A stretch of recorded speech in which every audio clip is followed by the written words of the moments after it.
Good morning student, welcome to online classes for class 7th SST. Today we are going to start our first chapter, Civics, Democracy. Democracy term had been derived from Greek word demos, which means people, and kratos means the power. Democracy therefore mean rule by the people, यानी कि democracy जो है वो दो वर्णों से मिलकर बना हुआ है, डेमोस और क्रेटोस. डेमोस का मतलब होता है पब्लिक यानी पीपल, और क्रेटोस का मतलब होता है पावर यानी कि रूल बाय द पीपल, यानी कि वो पावर रूल जहाँ पे पावर किसके हाथ में है, पब्लिक के हाथ में. Democracy is a form of government in which ruling power is vested in hand of the people and the government is answerable to the people. यानी डेमोक्रेसी वो गवर्नमेंट होती है जहाँ पावर जो है वो पब्लिक के हाथ में है और गवर्नमेंट जो है वो अपनी सभी डीड के लिए पब्लिक को आंसरेबल है और उन्हें कॉन्स्टिट्यूशनल मीन्स के अकॉर्डिंग ही वर्क करना है. डेमोक्रेसी बेसिकली दो पार्ट में डिवाइड हो जाती है, direct democracy and indirect democracy.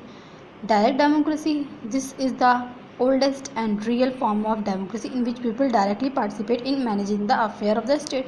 यानी कि वहाँ पे क्या होता है पुराने टाइम में कि पब्लिक जो होती थी वो डायरेक्ट पार्टिसिपेट करती थी किसी भी मुद्दे को लेकर, क्योंकि वहाँ की पॉपुलेशन जो थी बहुत कम हुआ करती थी, इसलिए डायरेक्ट पार्टिसिपेट जो है वो पॉसिबल था.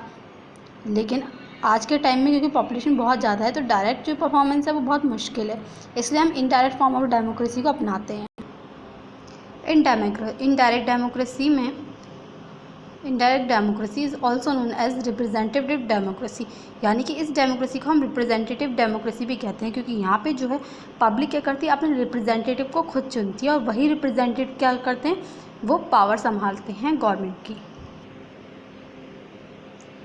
और इनडायरेक्ट डेमोक्रेसी जो है वो अभी बहुत सारी कंट्रीज़ में प्रचलन में है, जैसे इंडिया हुआ, इंग्लैंड, अमेरिका, फ्रांस, जापान, इन सभी जगहों पे है जो डेमोक्रेसी वो इनडायरेक्ट डेमोक्रेसी की फॉर्म ही है. The origin of the democracy, the seats of representative democracy were argued soon in Roman Republic. यानी कि रोमन रिपब्लिक में ही आपकी डेमोक्रेसी का जो बीज है वो बोया गया था. Expensive of democracy through the spread of democracy have long history, it be broadly divided into following face. यानी कि हमारी जो डेमोक्रेसी है वो बहुत ही ज़्यादा उसके पीछे की एक लॉन्ग हिस्ट्री है जिसे फेसेस में डिवाइड किया गया है. सबसे पहला आपका आता है early phase. The story of democracy began least 2 centuries ago, 1789, after French revolution. The people uprising did not establish a secure and stable democracy in France, but it inspired people struggle for democracy all over Europe. यानी कि starting जो है democracy की वो France में हुई थी, लेकिन फ्रांस की जो पब्लिक थी वो उस डेमोक्रेसी को स्टोर करके नहीं रख पाई, स्टेबल करके नहीं रख पाई. End of colonialism gave a big boost to democracy. Many of newly independent countries became independent after Second World War in 1945. यानी कि कॉलोनिज्म के एंड के साथ साथ बहुत सारी कंट्री ऐसी थी जिन्हाँ पे क्या हुआ, उन्होंने डेमोक्रेसी को अपनाया. वर्ल्ड वॉर सेकेंड जो हुआ था उसके बाद क्या हुआ था, ज़्यादातर कंट्रीज जो हैं वो अपने आप में इंडिपेंडेंट हो पाई क्योंकि वो ब्रिटिश रूल से आज़ाद हो चुकी थी. The end of first world war was temporary victory for democracy और डेमोक्रेटिक गवर्नमेंट. जो फर्स्ट वर्ल्ड वॉर की जो विजय थी वो छोटी सी विजय थी डेमोक्रेसी के लिए, क्योंकि कुछ ऐसी यूरोपियन कंट्री थी वहाँ पे क्या हुआ था, डेमोक्रेसी स्टैब्लिश हुई थी, जैसे कि फ्रांस और Germany. February revolution in Russia in 1917 inaugurated a few months of liberal democracy. World War II use ultimately a victory for democracy in Western Europe. और वर्ल्ड वॉर सेकेंड के साथ क्या हुआ, हमारे वेस्टर्न यूरोप में पूरे में कंट्री में क्या हुआ, डेमोक्रेसी एक्सपेंड होने लगी. Recent phase, new wave of democracy swept across Europe in 1970s and late 1980s when representative government were instituted in the nation of southern and central eastern Europe respectively. यानी कि जो early phase है उसकी जो new wave है वो start हुई 1970 से 98 तक, जहाँ पे क्या हुआ, ज़्यादातर एरिया जो सदर्न एरिया था, सेंट्रल एरिया था, ईस्टर्न एरिया था, सभी एरियाज़ में जो है वो डेमोक्रेसी इस्टेब्लिश होनी स्टार्ट हुई. Story of Nepal democracy. Nepal has been Political change during the last 2 decades until 1990, Nepal was a monarchy ruling under the executive control of the king. जो country है नेपाल, वहाँ पे क्या था, मोनार्की सिस्टम था जो कि एग्जीक्यूट किया जाता था किंग के द्वारा. Faced with the communist movement against absolute monarch, king Virendra in 1990 agreed to large scale political reform by creating a parliamentary monarchy.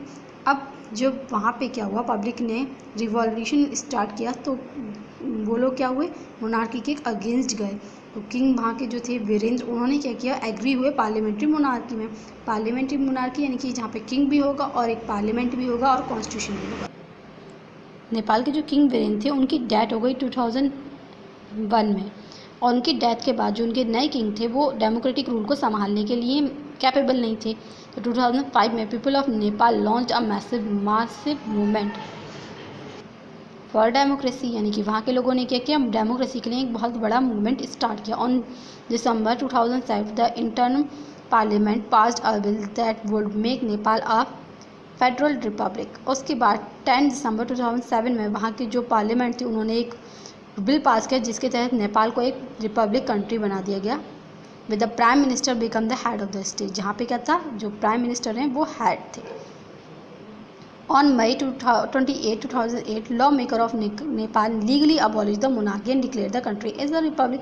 और 2008 में पार्लियामेंट ने तो 2007 में ही वहाँ बिल पास कर दिया, लेकिन 2008 में क्या हुआ, जो लॉ मेकर ब्रांच थी उन्होंने नेपाल को लीगली एक रिपब्लिक कंट्री घोषित कर दिया.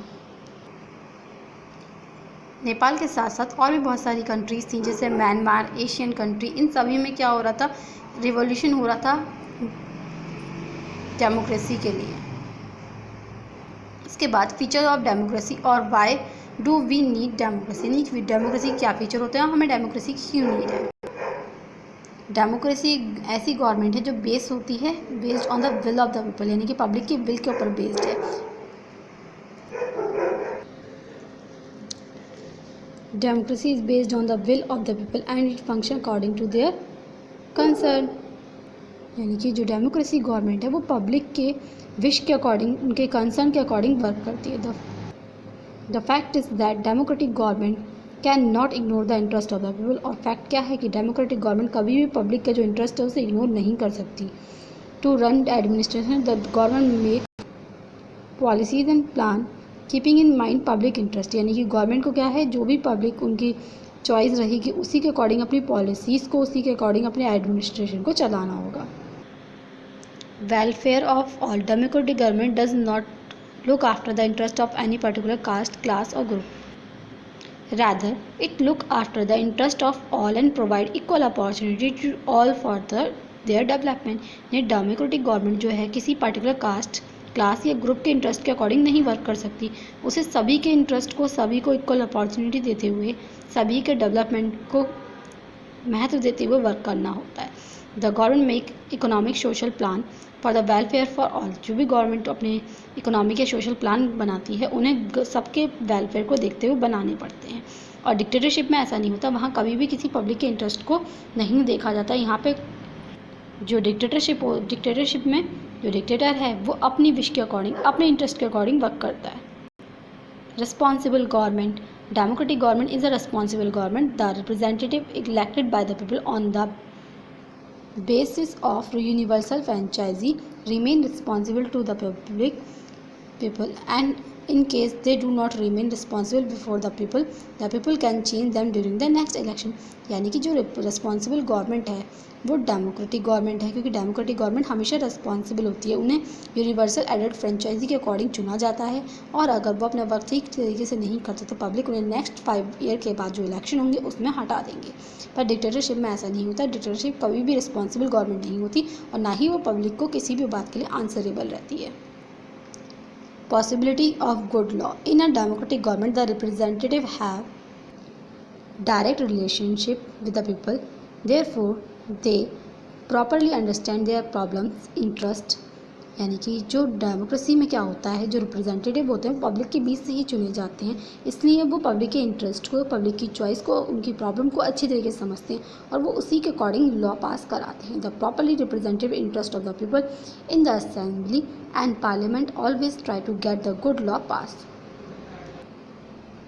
यानी कि जो पब्लिक के रिप्रेजेंटेटिव हैं वो क्या करते हैं, पब्लिक के इंटरेस्ट को जाकर पार्लियामेंट में बताते हैं और उसकी वजह से क्या होता है, ज़्यादातर गुड लॉ पास होने की पॉसिबिलिटी रहती है। लेकिन डिक्टेटरशिप में ऐसा नहीं होता। डिक्टेटरशिप में जो डिक्टेटर है वो अपनी विल के अकॉर्डिंग कोई भी लॉ पास कर सकता है।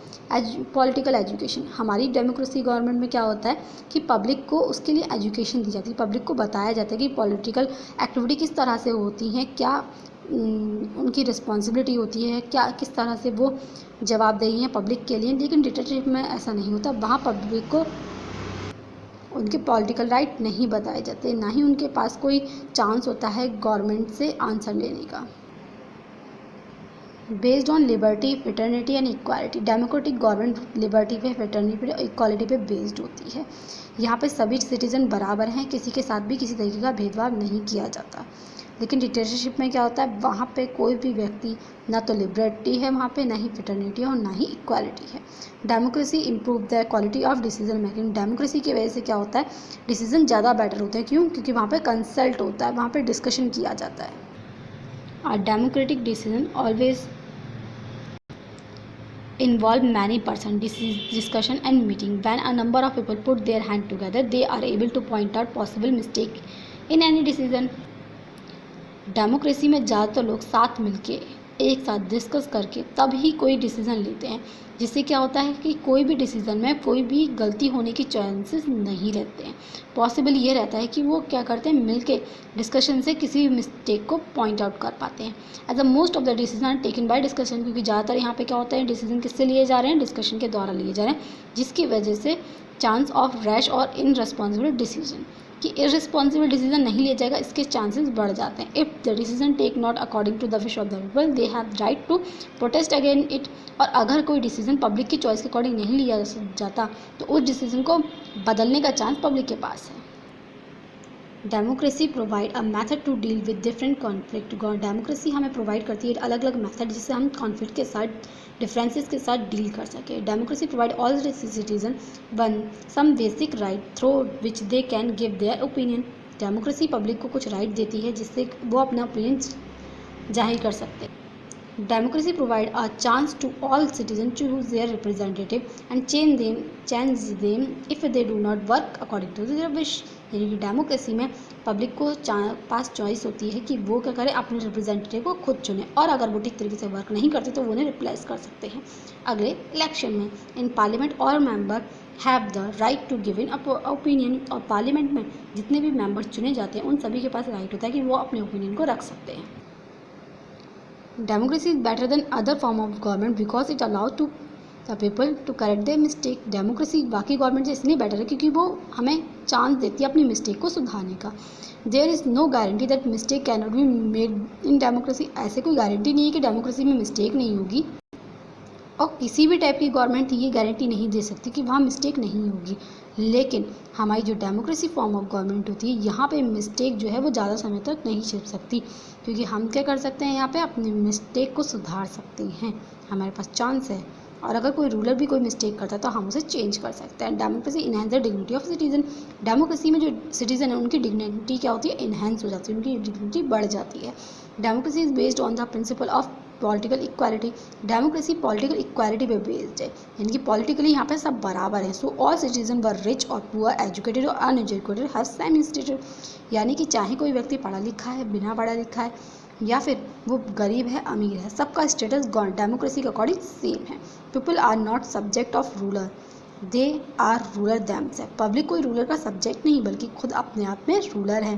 But in non democratic country people can be killed or get injured while protesting against the ruler, और अगर नॉन डेमोक्रेसी कंट्री होगी तो वहाँ पे क्या होता है, पब्लिक अगर जो रूलर है उसका प्रोटेस्ट करने की कोशिश करती है तो उसे इंजर्ड भी किया जा सकता है और उन्हें मारा भी जा सकता है। So now your first chapter in civics is complete. Thank you.